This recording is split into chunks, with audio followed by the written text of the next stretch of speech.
didn't feel this vibe.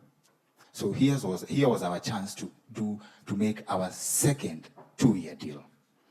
So at this time, I was really feeling the need to explore my dream and passion of being in the entertainment industry. And I remember my mom had hooked me up with a job. I quit. And there was a lot of disagreement because this was me breaking her heart the second time. So I told my friend that I'm going to Nairobi and I'm going to have my show on TV. I'll cut the story in bits.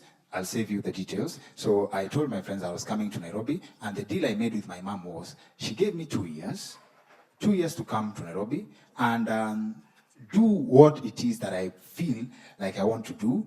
But if it does not work out as we had planned, I will go back to Form 1, start afresh, so that I can get good grades good enough to study medicine.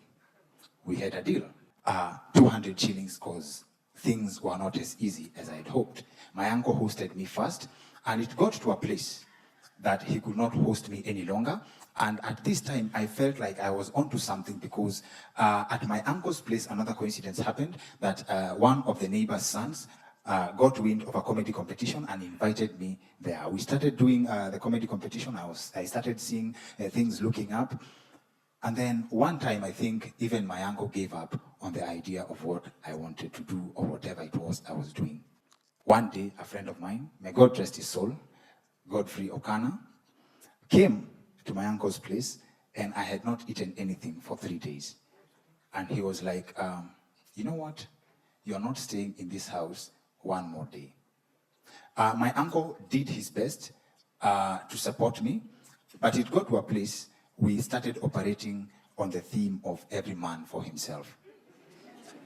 And at the point of every man for himself is how I found myself going without food for 3 days. Not that he was in the house, he had traveled, but the resources he had left could not last beyond a certain point. And now, when my friend came, he asked me, I was in Kayole then, he asked me to accompany him to Dandora. He was going to stay with me until the things I'm working on worked out. And I followed him. When we got to Dandora, turns out he too didn't have a house. He was also hosted by a cousin. So I was hosted secondhand. Yes, I was a type 2 refugee. His cousin was a lady who was also struggling to make ends meet, but she never complained. She never did for the duration that I stayed at her house until one day. I continued going to this comedy competition, never won, and it was 6 months now. And one time, I woke up in the morning and I could see she was tired. I could read. I knew.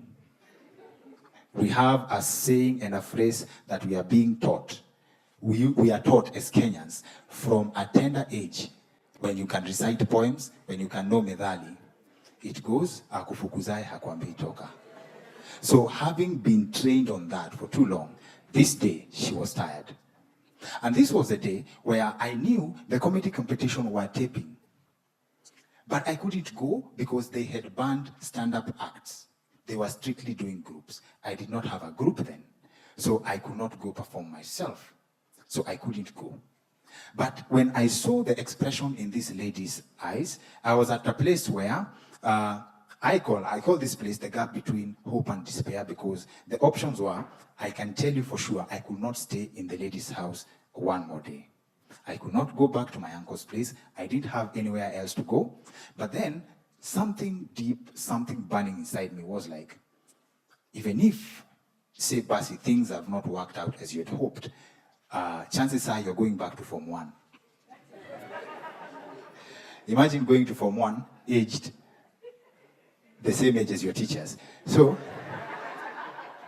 I was like, on this day then, one decision.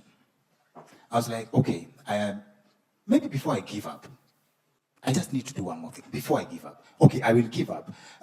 It's a good concept, postponing giving up. Before I give up, why don't I go attend this show, attend as an audience, get the impression of what other people feel when they watch me on stage. I didn't have fare, I didn't have anything, so I walked to the location. It's around 14 kilometers, if I'm not wrong. I walked from Dandora, I stand corrected, from Dandora, all across Kasarani to Safari Park, behind Safari Park where the TV station was recording the competition. I went, sat in the audience, and then as other people were preparing their sets, the producer, her name is Esther, God bless her, comes and taps my shoulder. She was like, hi, your friend JB Masanduku, shout out to him. JB and I had participated in the competition as a team, and we went as far as becoming number 2. So this time Esther tells me, your friend is here. Could you come together, put something together as a skit, and come perform? We can allow you to perform as a duo. JB and I met under the rain. The idea was, even if we didn't win, we were hoping to make an impression.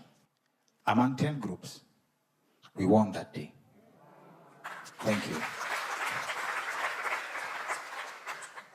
I can tell you that I don't have enough words to explain how desperate that situation was and what that situation meant. Waking up and going one more time, postponing giving up, because that decision is what marked every other phone call I've ever gotten.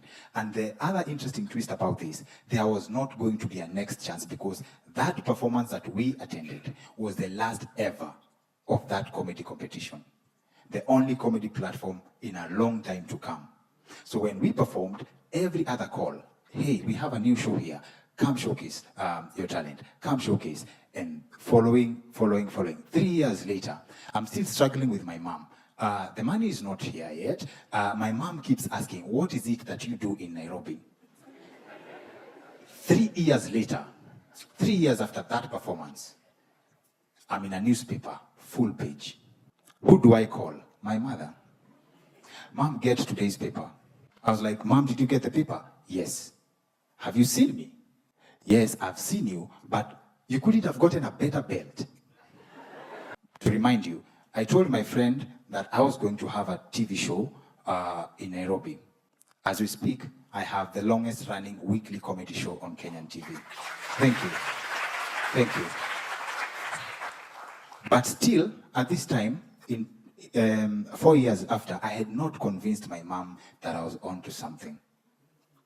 And one day, she was in Siaya town, and she calls me. I was doing a promo, and Nation has been very kind and generous to promote the product that I have on TV. They have a reputation of building brands that they believe in. So at this time, I was doing a promo, and a nationwide promo, and also they were promoting my program almost everywhere in the country. So my mom calls me because she is at a shop, trying to convince the shopkeeper that the person on the poster at his door, the person on the billboard is her son. So my mom wanted me to come to her defense so that she does not appear as a mad woman. Her words, not mine. On that day, when she called me, I can't forget one of the most memorable phone calls we had after that encounter. She called me and she was like, you know, I'm Dr. Kingori's mother. I cannot be seen with the same dress twice. Eventually, I was able to make my mother happy, and eventually, I was a doctor in her eyes. She gets to call me Dr. Kingori. We have been through a journey differently, but we arrived at the destination we were hoping to arrive at. Yes. Thank you. If you're not happy where you are, is it possible to postpone giving up one more time to see what the future holds for you? Thank you.